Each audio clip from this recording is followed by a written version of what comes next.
What is going on, ladies and gentlemen? It is your boy Niner Sickness, accompanied by the Boston hitter himself on this Friday night. 2 days to go to NFC Championship game. A lot to talk about, and we're going to break it down. How are you doing there, Mr. Boston hitter? I'm good, man. Uh, how's your week been so far? Um, it's been busy. It's been definitely not dull this week for sure, but pulling through, man, chugging through, and just anticipating the game on Sunday. Excited to see a bunch of red uh, Oh, at it's happening. SoFi, or we like to call Yeah, Levi South. yeah. Have you heard about the whole issue? What happened with the tickets and what transpired after the fact? Yeah, for what I heard, Ticketmaster or the Rams blocked everything, making sure that only tickets be sold to those within LA. But later on, it was lifted. I think after the ticket sold out, it was lifted. Next day, yeah. Yeah, the next day. But I just read a poll from one of the major third party ticket places that keep a toll of the percentage. And right now, it looks like Niner fans have bought 65 to 35% for the Oh, stadium based on the area codes of where the tickets are being bought. Doesn't mean well, it doesn't mean it's all Niner fans, but based on on that's the and area codes. that's one because that's I forget what's their name. StubHub is the one that did that. So StubHub.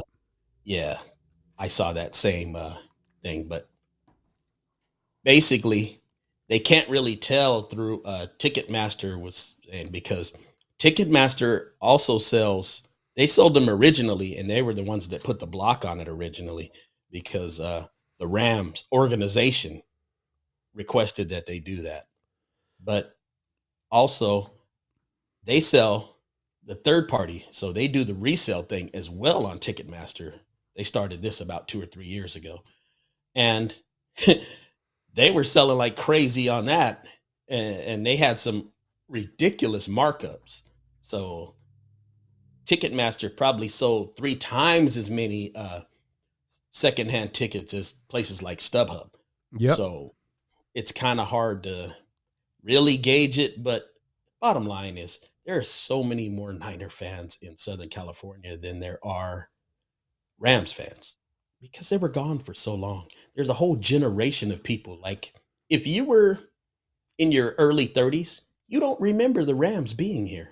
Yeah. So you've got this whole faction of football fans that the Niners and the Raiders and the Chargers, if you were in San Diego, um, were not around. So primarily, the Niners and the Raiders were the teams for people in this area. Yeah. So Yeah. I mean, 20 years. That's how long they were in St. Louis. Like you said, a lot of the kids that were born, the generation now don't remember the Rams, and they started following local teams. And who were the teams? The Chargers, Niners, and Raiders. But who was the winning team, and the best team to look at were Niner fans. So, uh, Raiders too. Raiders right, were there. yeah, Yeah. I mean, they weren't winning, but they were the LA team that just left and just went back to the Bay.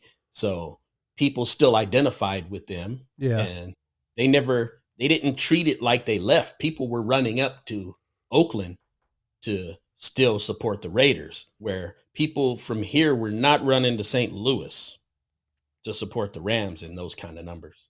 So, and if you can go from LA to Oakland, you can go from LA to San Francisco.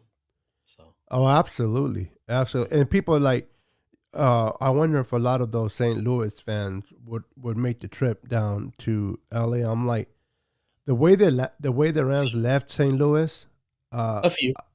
yeah, not a big margin. So I don't expect that to They be any left them different. foul, but they left here foul too. Yeah, When they went to St. Louis, they left foul too. yeah. They have Rams have a habit of doing that. Mhm. What's up, Tom? Let me go say hi to people that are here, brother. Javier's in the house. How you doing, Javier? Welcome to the stream, brother.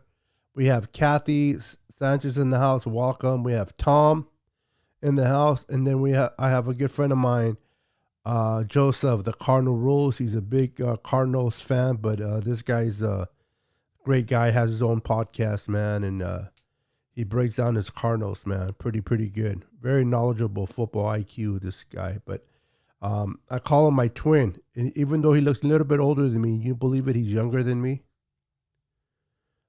This. So what's up, Joseph? Welcome. And look who's in the chat. We all know this kid here, Eric Davis. What's up, brother? E-Man's in the chat. Welcome to the podcast. So yeah, then it looks like it's going to be a lot of Niner fans take over in what we like to call Levi South. But at the end of the day, the noise is nice. The fan base, it's nice. But it's about matchups. It's about the players facing each other on that field. It's going to matter.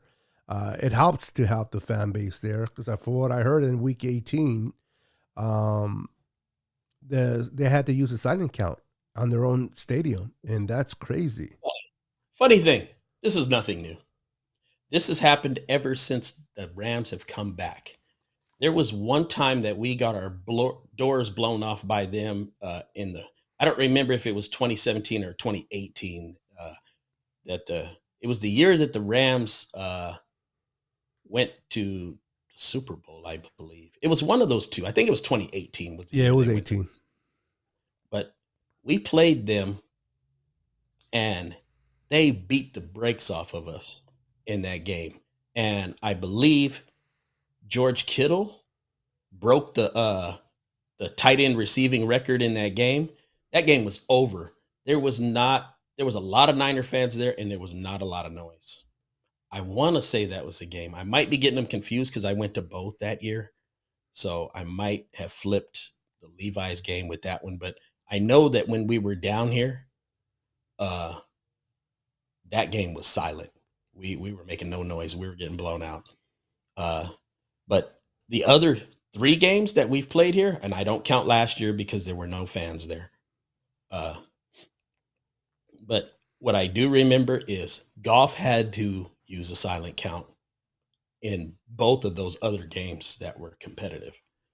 As a matter of fact, I'm sorry, Goff didn't play in one of them. In one of them, it was a backup quarterback because they had already clinched their division and they didn't play their guys. And I want to say that was the end of 2017 when Jimmy beat them. Yeah, so it was 2018 definitely that the silent count wasn't used. But 2017, 19, and this year, a silent count was used by a Rams quarterback at their home game.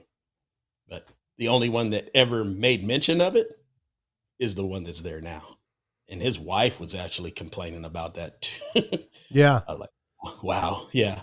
Well, they started blocking or requesting to be blocked during the Bucks game.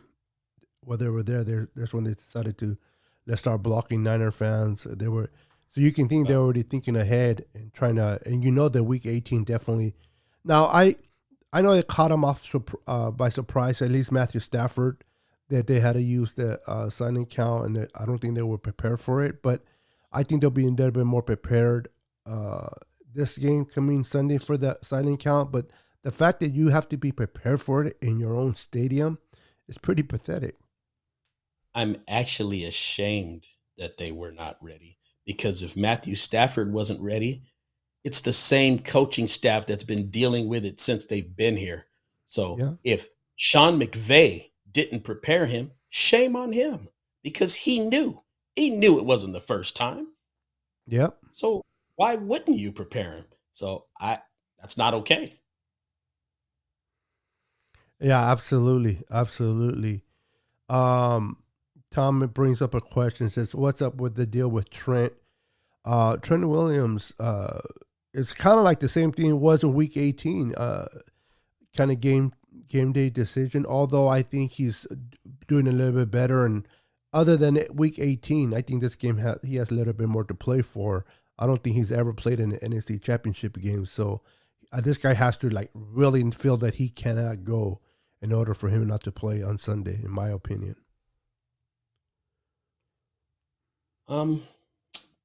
I know what's coming out of his mouth. He straight up says, "I'll be there." He's not making it seem like it's questionable, it's doubtful, and he's listed as questionable, as is Jeff Wilson. Everybody else is a go. I like that. I That's saw that. I saw that's that what what you put that that's what earlier. yeah.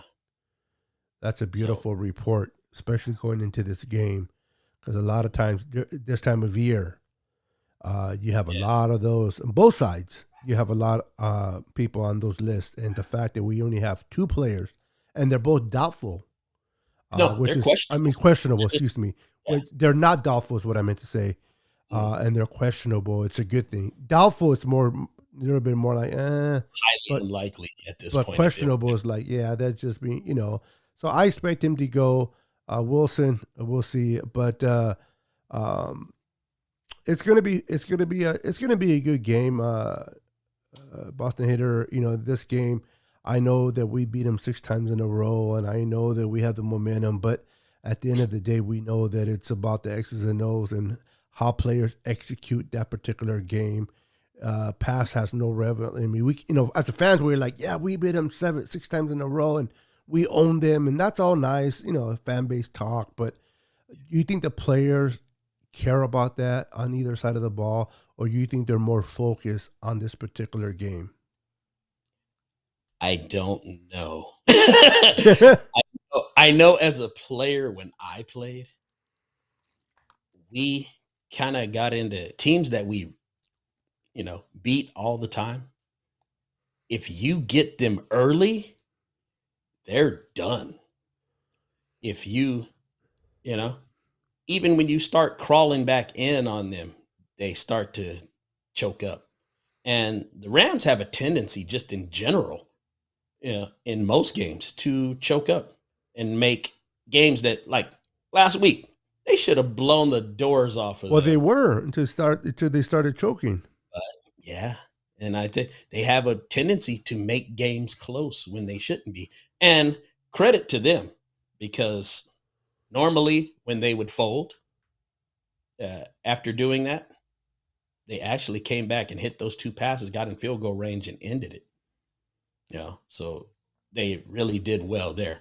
But it was really and because what happened when they got that 17-3 on us, they just folded.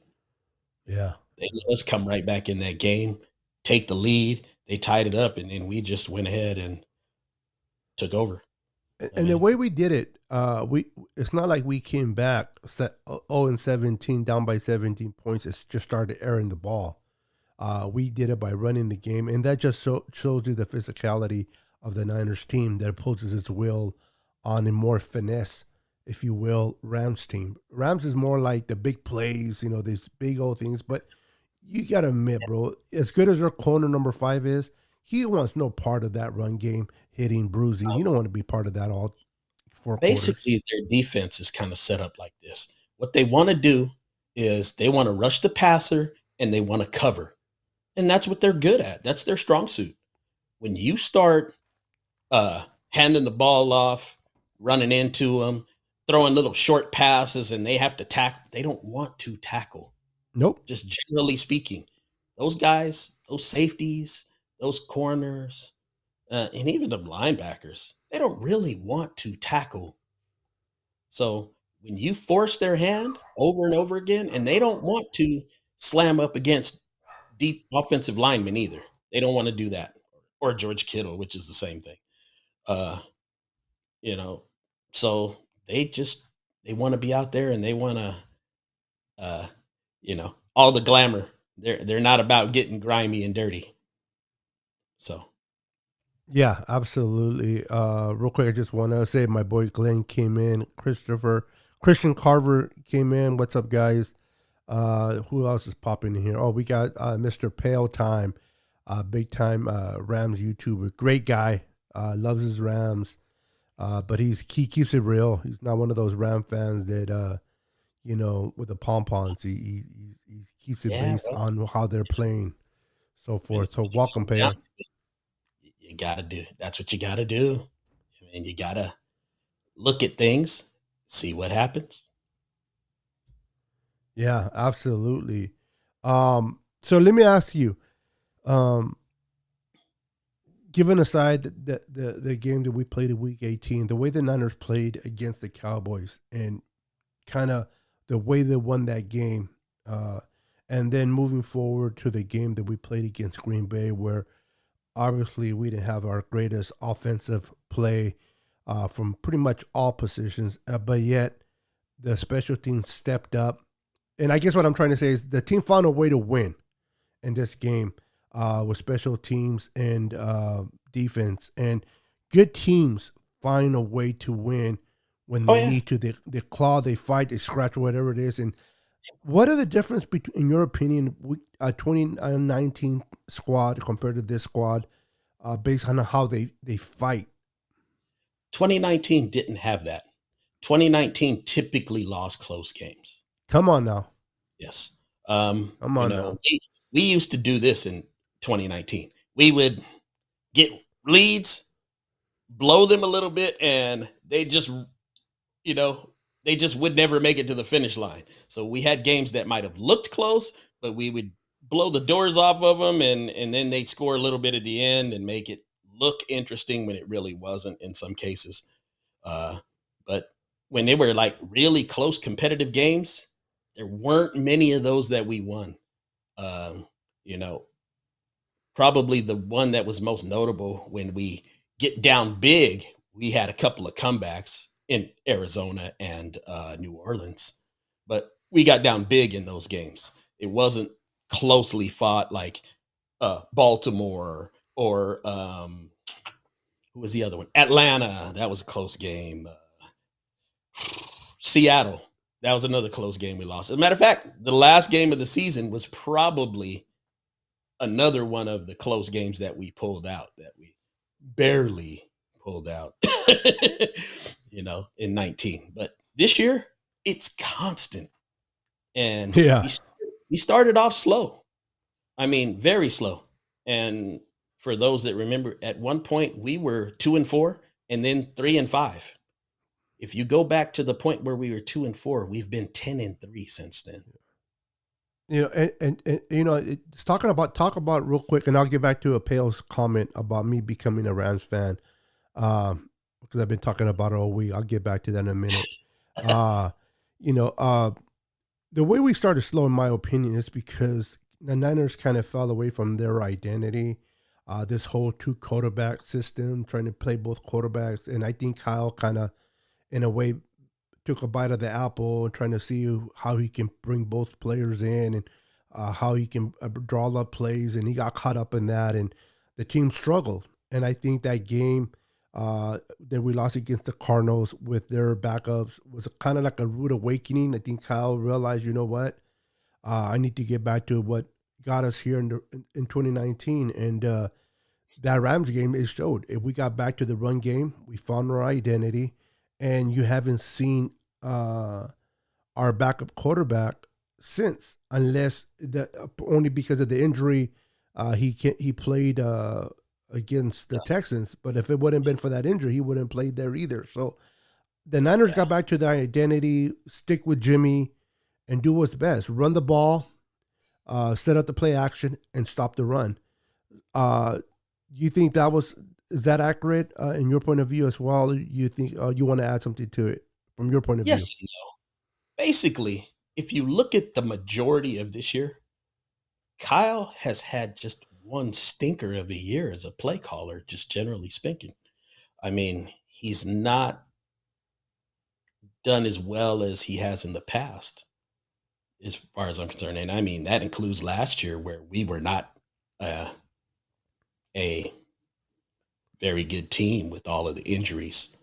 But what I really look at is he's got to focus on really monitoring what he does as a play caller, because some of the things, I think, to me, I'm sitting there looking at this and I'm like, this is an easy call. You got 4th and 2 feet.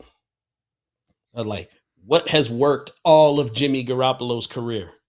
Quarterback sneak. he has never in his career not picked up the first down on a quarterback sneak. You know, Yeah. except for of course when he causes a penalty. But when he actually ran the play, he's never been stopped. A successful play, yeah, without a Yeah, penalty, yes. yeah. Because he got Trent caught up on that one. Yeah, people are blaming Trent. I'm like, that's not Trent. Absolutely. When you put a guy in motion, you got to wait for him to get set. To set, yeah, So exactly. that's I think definitely. I think he saw like the A gap, kind of nice, Oh yeah, and he just got antsy pants that and. was that was his words straight Oh, from was his it? mouth. Oh, okay. Yeah, he said in the post game interview, I got excited. I saw that Oh, okay. top spot, and I just wanted to hit it, and I jumped the gun. Yeah. So, um, why he doesn't do that, and then he turns around with 4th and 2 feet in what side of the field, like 48-yard line, something like that, punts the ball. I don't I don't get it. I'm like, that's just bad football. Why would you do that?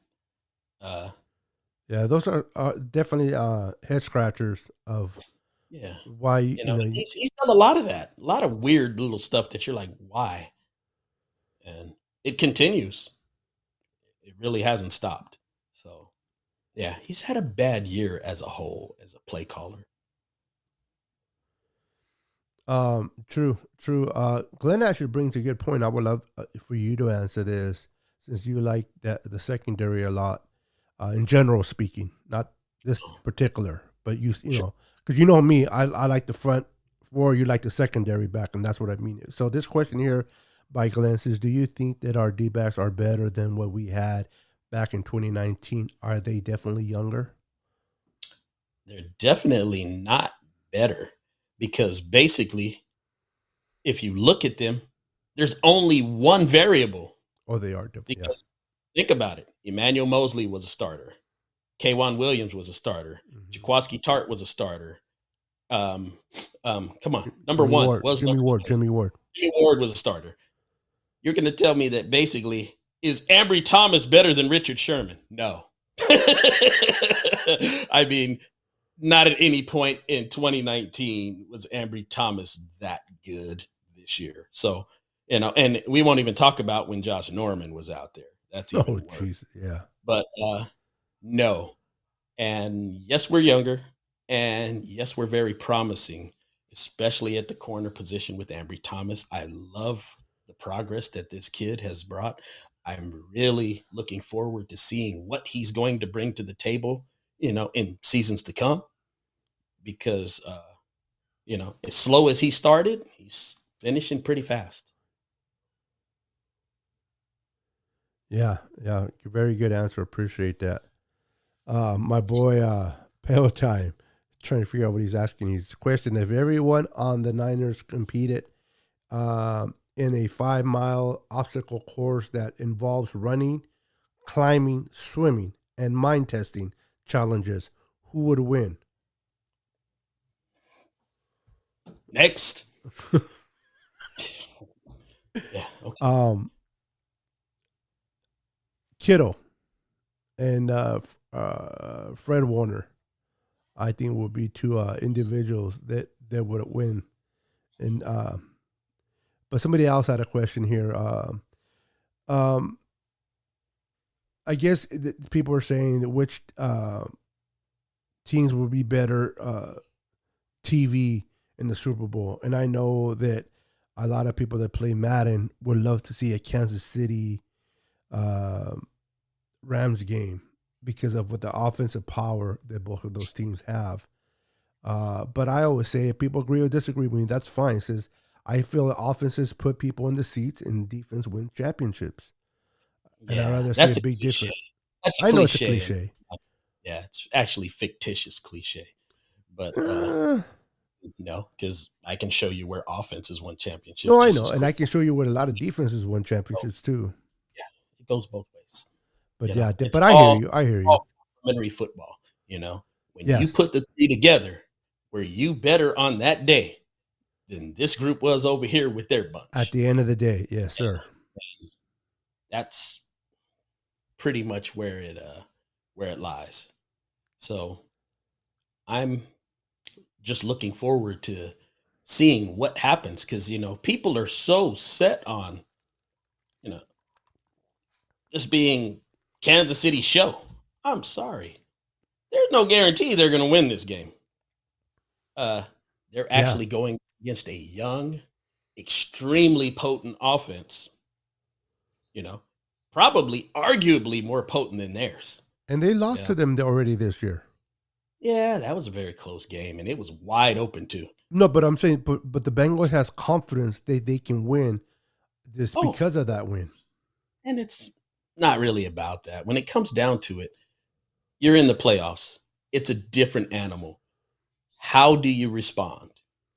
And if they're capable, I mean, well, let me take that back because they're definitely capable of beating this team.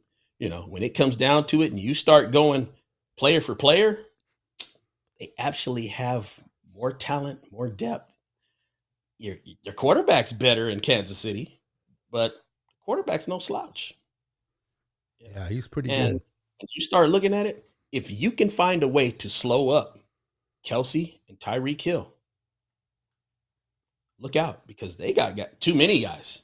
It's like they've got a highly explosive running back and three wide receivers that can beat you any way you could imagine. Yeah, Yeah, even down to their third guy. So, and they got a pretty good running back too, bro. Their running oh no, back is. I said he's very Oh, explosive. did you? I Yeah, didn't hear you. Okay, my that's bad. the first thing I said. Yeah, Oh, did you? Okay, yeah, I mhm, didn't hear you say that.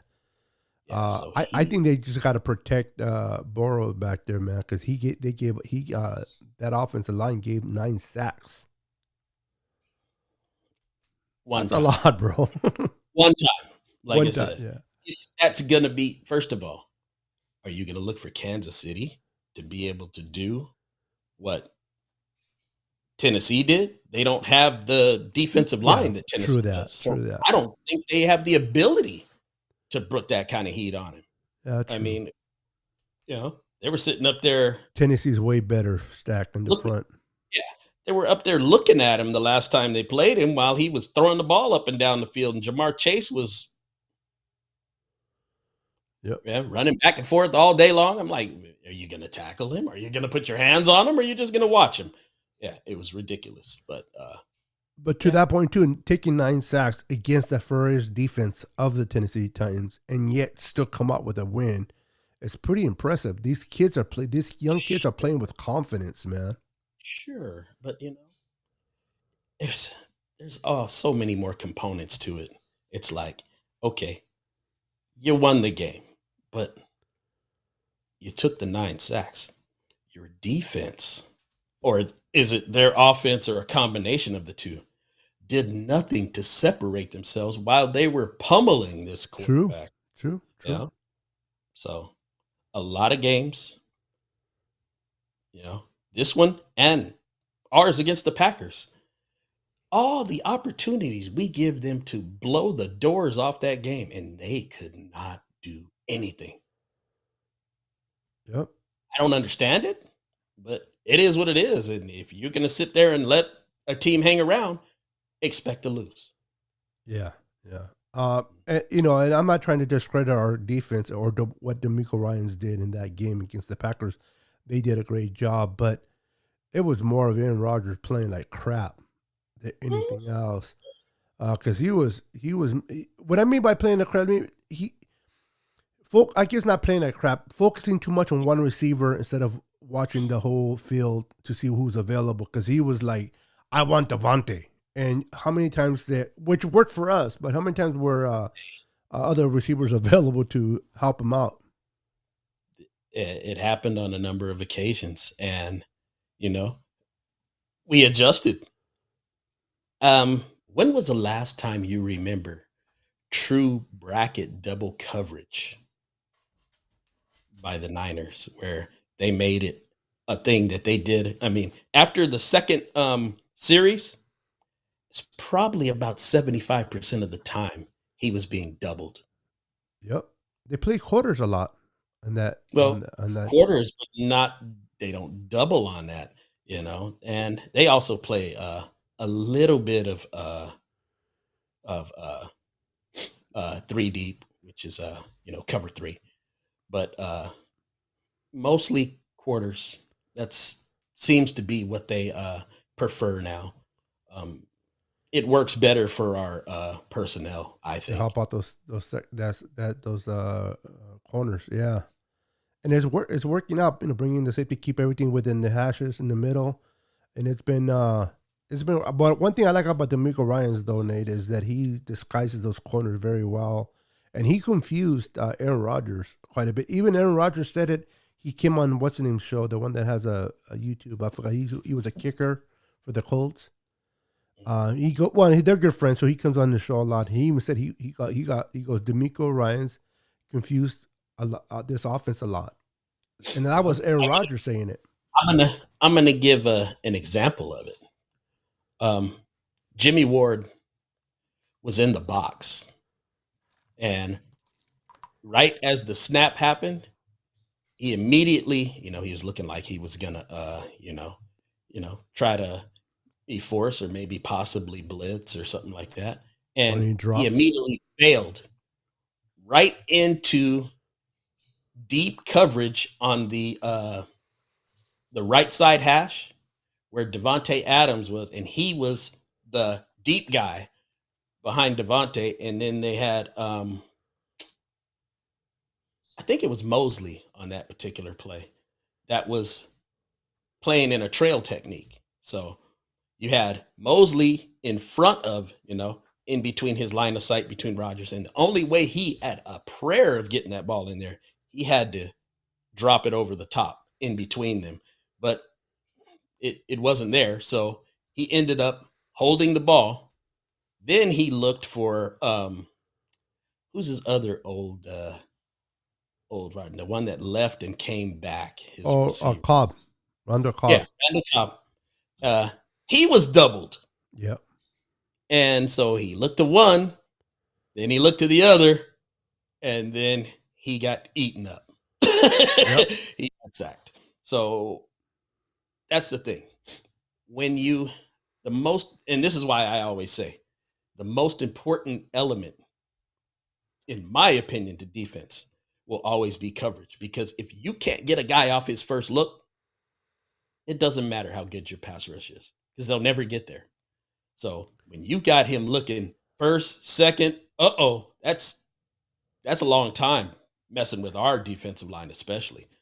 Uh, so it's important that that you're able to make them at least go to their second read. Wow. Kathy says, "Beto, are you okay? You sound tired." Yeah. Um. I'll just share this real quick. I winded up in the hospital on Wednesday night and uh, had a couple of stays there, and I had to do an MRI on my back, and so I'm a little winded there. But yeah, I didn't realize I showed it. I try not to. But you have a good eye there, Kathy. So I appreciate. But I'm hanging in there. I'm still doing the show. With my boy Boston Hater. I love what I do. This brings me out of my funk, and talking about the Niners and talking to you guys. So I appreciate you guys and all the positive that I've been getting from a lot of those that knew about it. Um, so thank you, Kathy. Yeah, man, I agree with you 100%, Boston Hater. And I love the way that D'Amico Ryan makes his adjustments, something that we lacked in Robert Sala. People may like him a lot, um, but you know, adjustments was not one of his Robert Sala's things. And D'Amico Ryan is completely different when it comes to that. Just like you said, doubling the receiver, something that we're not familiar seeing I it, and it's never working. saw, I never saw him do that. Never. Salah, double who? Yeah. No. And Yeah. I think that's why we're winning those close games. They normally we would have won in the past because D'Amico's making those proper adjustments. Yeah. Now, I might even argue, I might entertain the argument that Robert Sala was a better planner from the start Yes, than D'Amico. but not But making those D'Amico adjustments.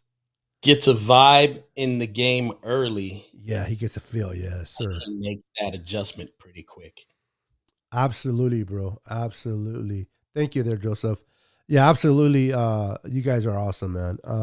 Yeah, you're right. He gets to feel basically, and not to take nothing away from Robert Sala, but being a player that D'Amico was, he sees what the offense is giving him, and he makes his proper adjustment and he puts his players to play their best at the best of their ability. So he puts them in good spots.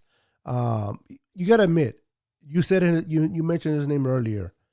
Um, I don't want to mention his name, but the one that came in that we brought off the street that likes to hold on to everybody because he's always getting burned.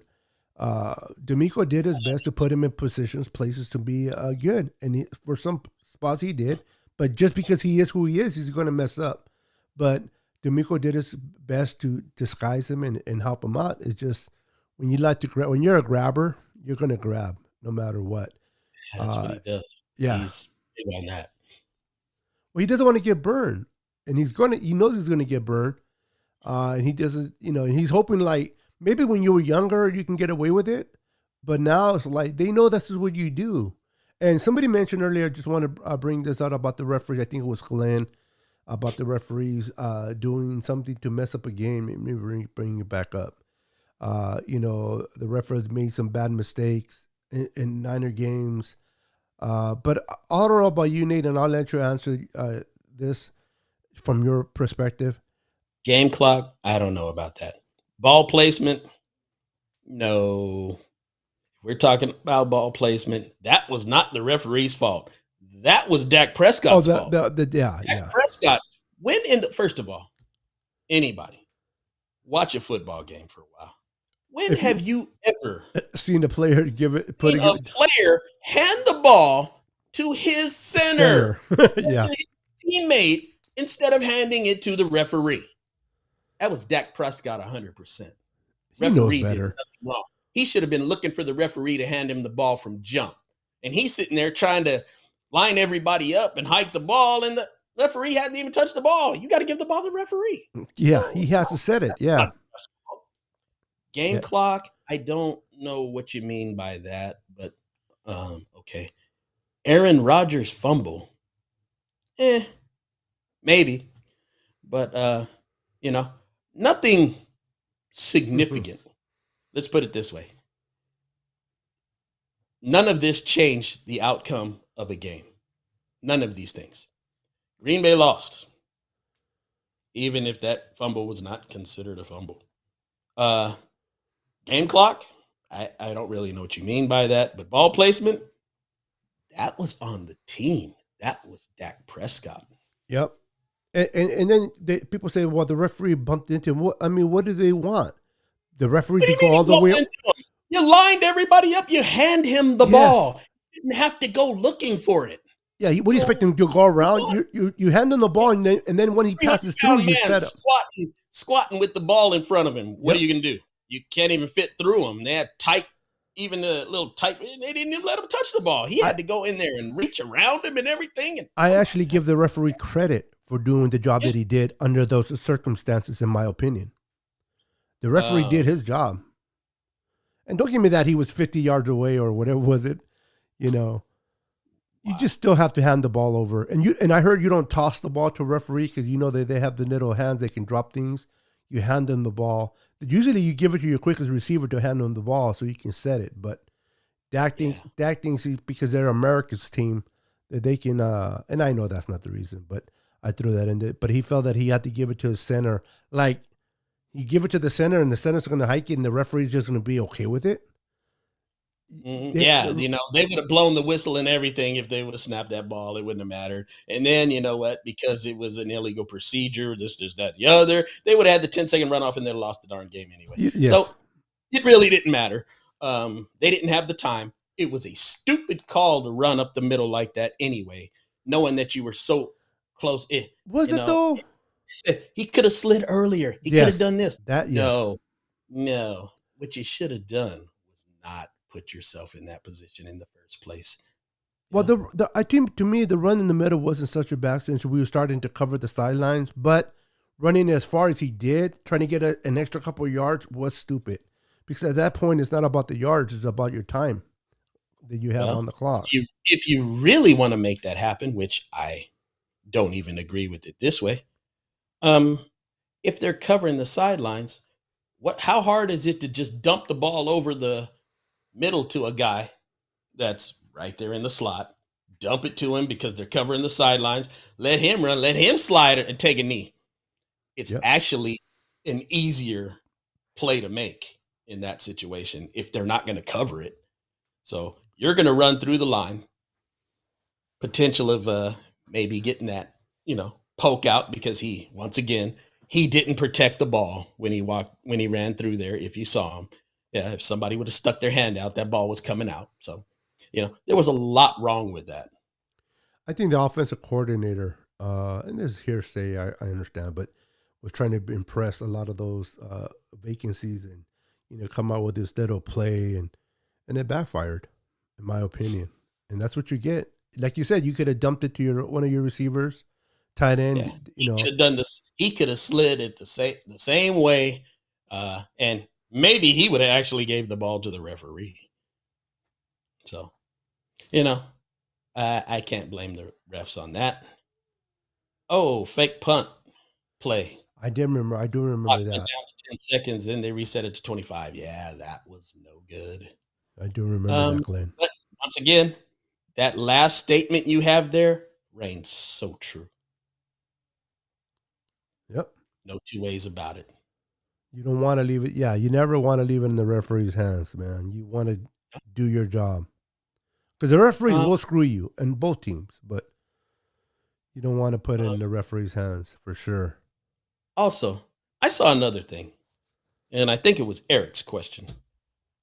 Tom Compton. Oh, that was No, earlier. Yeah, no, you don't make a change. Why? One bad game. A I lot was of gonna one say bad. yeah. Yep. He's actually played pretty well since he's replaced McGlinchey. So there's no reason for you to change to somebody at this point who has no cohesiveness with the current offensive line. He has done overall a pretty good job. It doesn't make sense to make that change on one bad game in some poor weather. And quite frankly, I think a lot of guys played poorly because they just wanted to get in the warm weather. I don't think they were really interested in football, unfortunately. They I knew they really, had to play, but yeah, you're right. Uh, hey, I mean, I'm going to call some people out. Compton, Brunskill, Ayuk.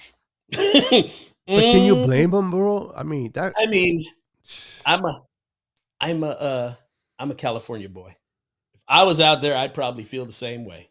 So, no, I Yeah, can't really blame them. But they're NFL players getting an NFL paycheck, so you're going to get scrutinized regardless. exactly. Whether I understand, don't mean it's okay. I Tom, expect. absolutely, I'm going to be there. Tom, come on.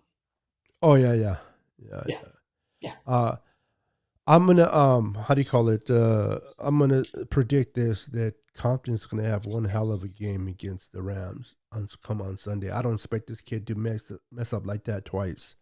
I just don't. You know, this is what I know. It's really strange. Tom Compton's career has been just drenched in between mediocre and poor play. So to see him do what he's done so far this year, It's impressive. pretty unbelievable. If you ask me. I mean, I don't expect to see that from him, but he's really played pretty well, and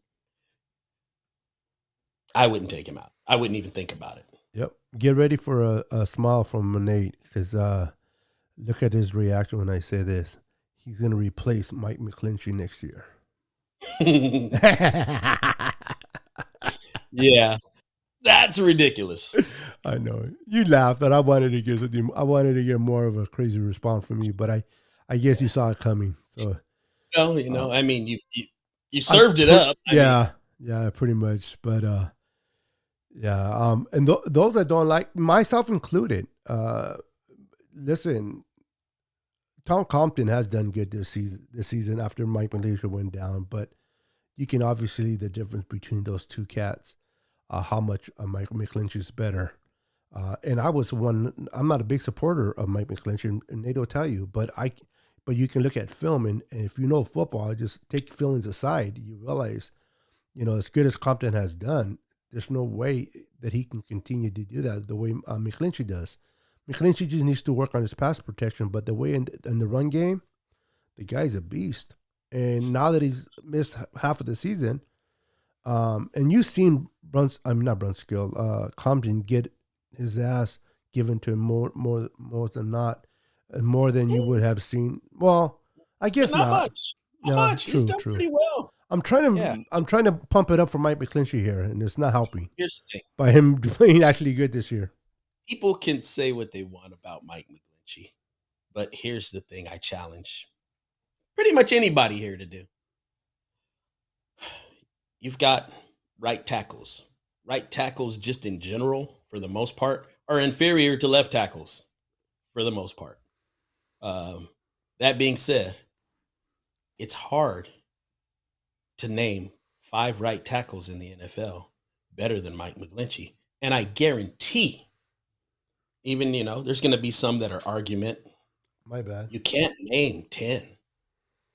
So if he's a top 10 right tackle, why is there all this fuss over him?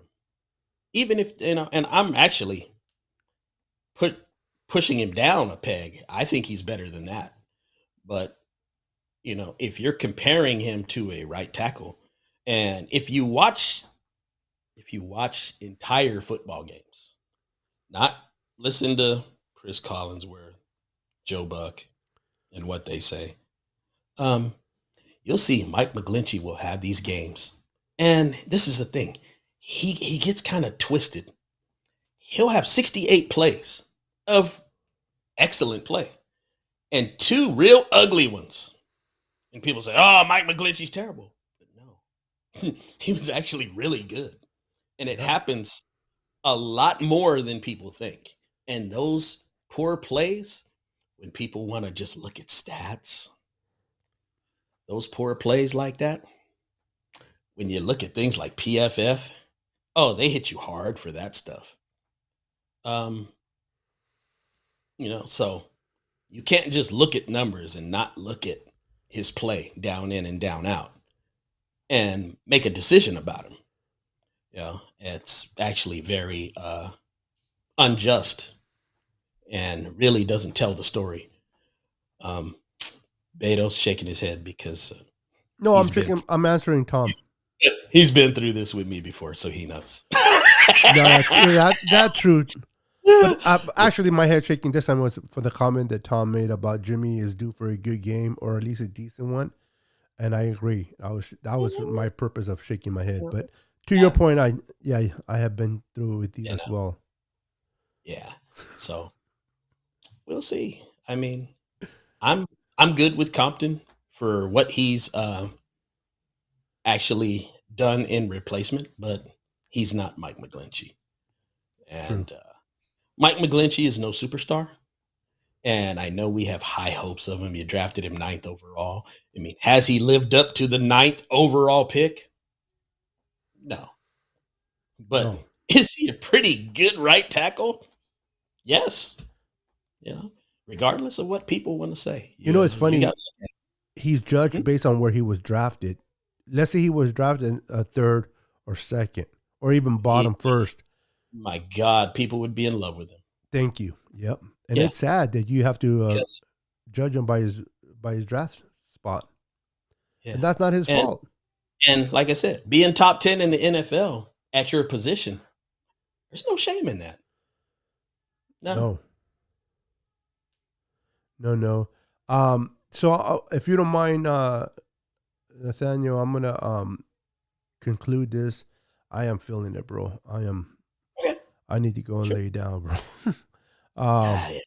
Yeah, my back's kicking my butt. You soldiered through this one, so yeah. I appreciate it, man. No, me. I can go a long time gabbing, but right now is unless you want to go solo, I can put you solo. No, okay. But I was just looking at Glenn's. Hey, man, that's me right there. I actually watch 99% of the games I watch are. Yes, I can testify to that. Yeah.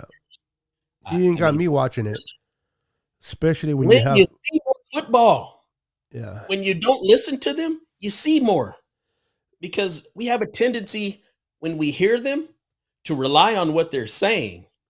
And, From you their know, perspective, and they're a lot of times they're off. yeah, and yeah, way off. Sometimes I'm like, I'm watching, when I'm actually paying attention and I used to hear them, this is what got me to stop. Uh, I would be like, wait a minute, I'm not seeing what he's talking about. What is he watching? Because I don't see it. And, that would happen, probably about 5 or 6 times a game that would happen. And I'm like, you know what? This guy is like a Hall of Famer, you know, uh, former All Pro. What the heck is he talking about? I know he knows football. I know I'm not just. Yeah, so I'm like, yeah, I don't need to listen to this shit. It's like propaganda. It's like watching Fox News, CNN, NBC. I mean, you just make it up. Yeah. I don't need to make it up. I want to know what's going on if I'm gonna listen to you. I don't need to hear this. I can watch it and figure it out myself. Especially when you're watching a game, uh, and one of the announcers calling the game happens to be an ex-quarterback of the Cowboys during the Cowboy game. It gets pretty pathetic. I mean, I know you're talking about in general. I understand, but Yeah, like I mean, Tony Romo was just like, oh my god, uh, you know what? Typically, I'm gonna give him a pass not in this because game, bro. I'm gonna give him a pass because I didn't hear him, of course, but Oh my god, he he was kissing the has a Cowboys' better ass. he's got a better reputation. He's a cowboy. He's supposed to. Correct. I Well, can let that go. But the thing is, he has a better reputation for being an excellent announcer, uh, and usually being spot on. Usually, but the bar's not uh, that high. well, the thing is, when I hear what you're what saying, was but it? the bar's not that high. Yeah, you don't have to set it very high. But the thing is, hey, I'm going to give him more uh, credibility than most the others I would hope because, so. but I don't. Freaking Aikman. I've never really heard him because I stopped before Tony Romo became an announcer. I stopped listening to games. Well, I know Uh, your favorite one is Chris Collinsworth. that dude is just straight absolute trash. Oh man, Yeah, shit! Don't make me laugh. You're not. man. Yeah, it's terrible. Yeah, But yeah, him and yeah, bro. The other guy's falling asleep on him, and Chris Collinsworth is terrible.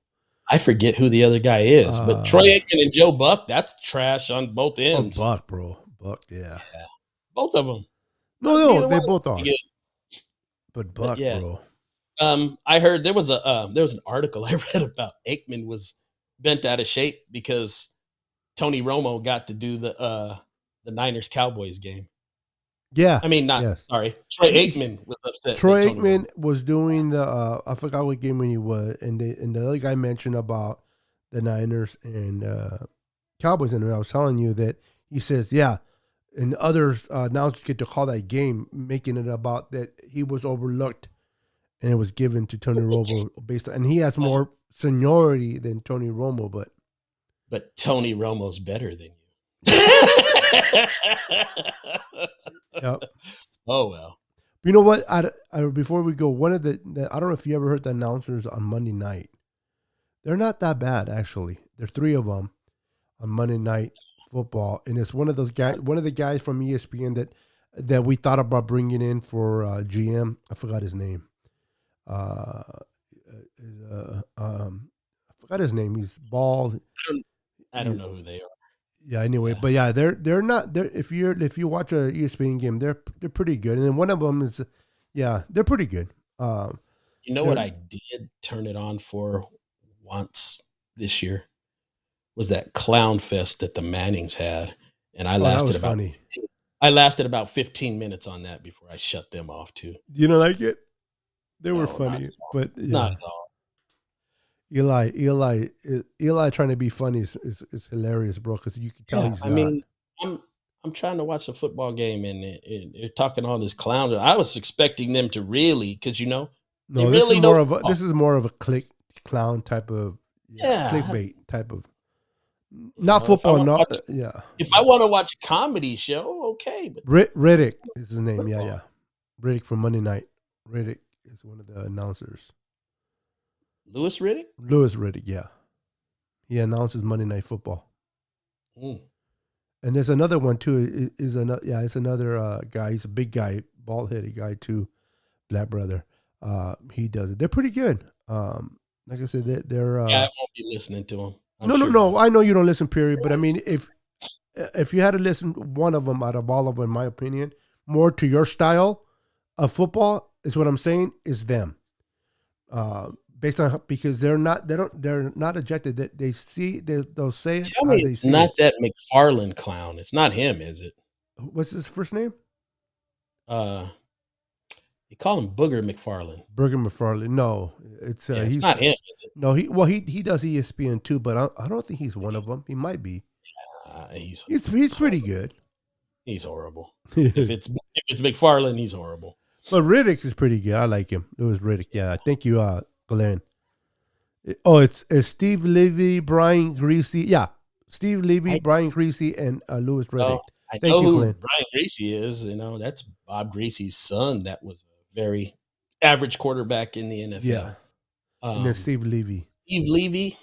I'm drawing a blank. Any relations to Coach Levy, maybe? Yeah, Steve Levy. I'm completely drawing a blank. But yeah, those are the three guys. And they're pretty good. I mean, I know you don't hear it, period, but I'm just saying if how I know you, if you would listen to if you had to listen to any of these, there would be a little bit more. I'm pretty sure you'll find some things you don't like. But if I could have my way, it would just be football would be like this. You hear the public address announcer and the fans. Kind of like that one. What is it called? Like when you're at the game, you know, pass to number 81 for 17 yards, first down. That's what I would be good with. Because actually, it would be funner, wouldn't it? Because you make you feel like you're at the game. Yeah, college football does that. You know, when you go to like if you have ESPN Plus, that's the one I was thinking. A lot of times you can find the station that runs the football games like that. Third and down, and then they'll mention the name of the play. Yeah, because if you think about it, wouldn't that make you feel more at the game, even though you're watching it on TV? Especially if you're watching a nice big screen, you have your surround sound going, and you know, second and third and whatever, and you just feel like you're at the game. So I agree. If you can watch a game like that, it would be nice. It does give you a bit more of the game environment, but more than anything, it shuts the darn announcer up that I don't want to hear anyway. Yeah, I agree with you. I agree. All right, bro. I am definitely pushing this more than I can go. Hey guys, I appreciate you guys watching. And we hit an hour, so that's good. Hey guys, thank you for watching the N.W.A. podcast. I know we haven't been as active every week, but we're working on that. But I appreciate you guys' loyalty to come and check us out when we do come on. Once again, thank you for the Boston Hater for popping up here with me. Eric Davis in the comments, and Mr. Florida Mike was spending some time with his family, and when you spend time with a family, that's always a great thing. So he wasn't available with us tonight, but we held it down pretty good.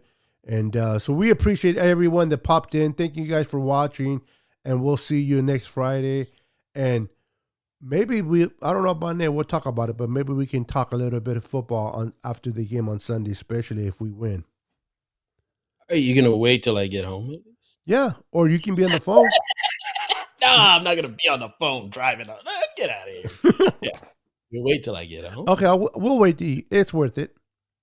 All right. We'll definitely discuss it amongst ourselves, and we'll let you guys know. This is why it's so important for you guys to have the notification bell on, so that when we do come on, you guys are aware and you guys can join us.